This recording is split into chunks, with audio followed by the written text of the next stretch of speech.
নমস্কার। আজকে লাইভে আসার প্রথম কারণ হলো আমতা বিধানসভায় আগামী দিনে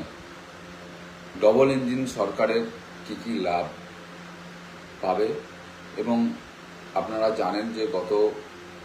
সপ্তাহে এই সপ্তাহে আমি সোম থেকে বৃহস্পতিবার দিন বিভিন্ন কেন্দ্রীয় মন্ত্রীদের সঙ্গে সাক্ষাৎ করেছি এবং ওনাদের কাছে কেন্দ্রীয় সরকারের কাছে যাতে আমাদের আমতা তথা পশ্চিমবঙ্গ মানুষ আমাদের ভারতমালা প্রজেক্টের যেটা বেনারস হাইওয়ে তার সুবিধা খুব তাড়াতাড়ি পায় এবং তার সঙ্গে সঙ্গে আপনারা জানেন আমতার মতো একটা প্রান্তিক জায়গা যেখানে মানুষ ট্রেনের উপর বা রেলের উপর অনেকটা নির্ভরশীল। আমতা সাঁতরাগাছি ডবল লাইন করা, আমতা বাগনান যে নতুনভাবে রেলের পথে সম্প্রসারণ, তার সঙ্গে হাওড়ায় যেভাবে রেলের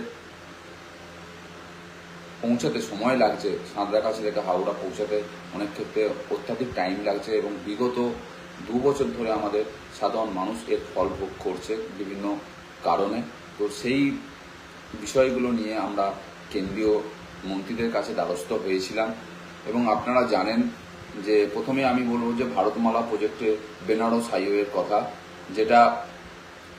আমাদের রাজ্যে প্রবেশ করতে পারেনি জমিজট এবং অন্যান্য সংক্রান্ত কাজে, যেখানে কিন্তু আমাদের রাজ্যের সম্মানীয় মন্ত্রী ডক্টর অজয় পোদ্দার মহাশয় উপস্থিত ছিলেন এবং ওনার সামনেই নীতিন গডকরি, যিনি কেন্দ্রীয় গ্রামোন্নয়ন এবং সড়কের পরিবহন মন্ত্রী, তিনি কিন্তু অজয় পোদ্দার মহাশয়ের কাছেই আমার যে চিঠি ছিল, যেখানে আমতা বিধানসভার মানুষ যাতে সঠিকভাবে